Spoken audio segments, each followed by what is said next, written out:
कासवाची त्रिसूत्री तुम्हाला माहीत आहे का?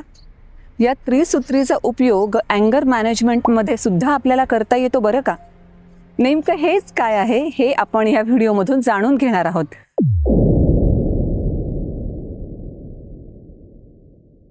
नमस्कार, मी अंजली धानोरकर, उपजिल्हाधिकारी छत्रपती संभाजीनगर. आपल्याला एकतर अँगर मॅनेजमेंटमध्ये ट्रिगर्स ओळखता आले पाहिजे. नेमकं काय झालं की आपल्याला राग यायला लागतो हे समजलं पाहिजे. बरेचदा काही व्यक्ती अशा असतात की त्या असं काहीतरी बोलतात की त्यांनी काहीतरी बोलणार आणि पुन्हा एकदा आपलं डोकं सरकणार हे आपल्याला माहीत असतं. किंवा कधी काही प्रकारची परिस्थिती असते, काही वेगवेगळ्या घटना असतात की ज्या घडल्या तर आपल्याला राग येणार हे कन्फर्मली माहीत असतं. तर सगळ्यात अगोदर आपल्याला असे हे रागाचे ट्रिगर्स ओळखता आले पाहिजेत. हे ट्रिगर्स ओळखल्यानंतर त्या कारणांसाठी जेव्हा आपल्याला राग येतो ना, तेव्हा एकतर तो राग टॅकल करता आला पाहिजे, म्हणजेच रागाची भावना बाजूला सारून व्यवस्थित पुन्हा विचारांच्या प्रक्रियेमध्ये येऊन नीट त्यांच्याशी बोलणं किंवा त्यांचं काही चुकलं जरी असेल तरी व्यवस्थित भाषेमध्ये त्यांना सांगणं हे सुद्धा जमलंच पाहिजे. आणि त्याच्याचसाठी अत्यंत महत्त्वाची ठरते ती म्हणजे ही कासवाची त्रिसूत्री. एखादं संकट आलं आहे किंवा आपल्याला धोका आहे असं जाणवलं तर कासव काय करतं? ते त्याच्या कवचामध्ये जाऊन बसतं, जेणेकरून बाकीच्यांना कळतही नाही की हे नेमकं कासव आहे किंवा नाही. त्याच पद्धतीनं जेव्हा आपल्या अवतीभोवती आपल्याला असे ट्रिगर्स दिसतात किंवा रागाची सिच्युएशन आली आहे हे जाणवतं, तेव्हा आपण स्वतःला एकदम शांत बसवलंच पाहिजे. मग हे शांत कसं राहता येईल आपल्याला त्या परिस्थितीमध्ये?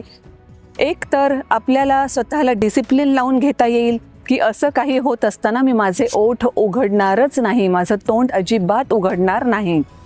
एकतर असं करता येऊ शकतं. किंवा आणखी दुसरा एक मुद्दा असा आहे बघा, तुम्ही कदाचित ऑब्झर्व केलं असेल, आपल्याला खाली मांडी घालून बसून किंवा अगदी खुर्चीवरही बसून भांडता येतं का? अजिबात नाही.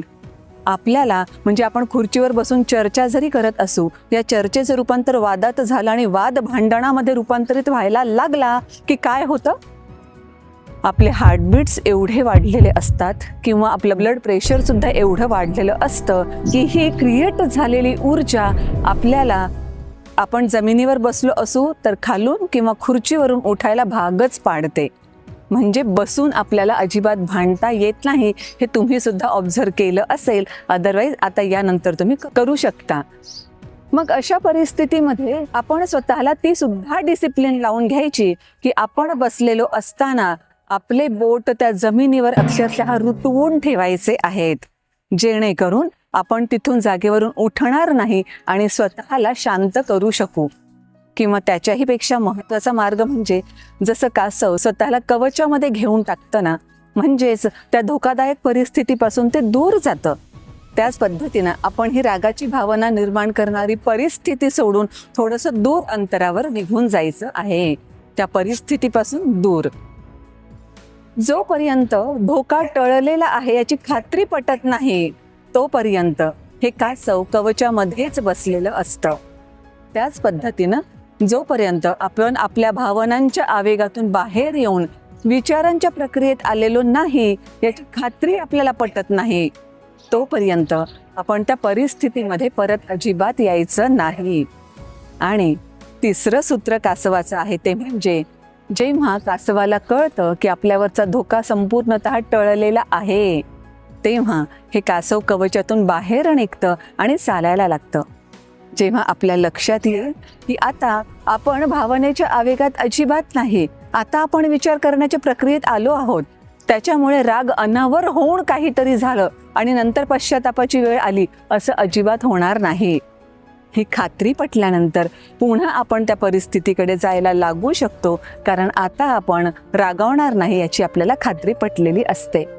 मग कासवाची ही त्रिसूत्री तुम्ही सुद्धा वापरणार ना? नेमकी कशी वाटली याबद्दल खाली कमेंट बॉक्समध्ये अवश्य लिहून मला कळवा. Thank you so much.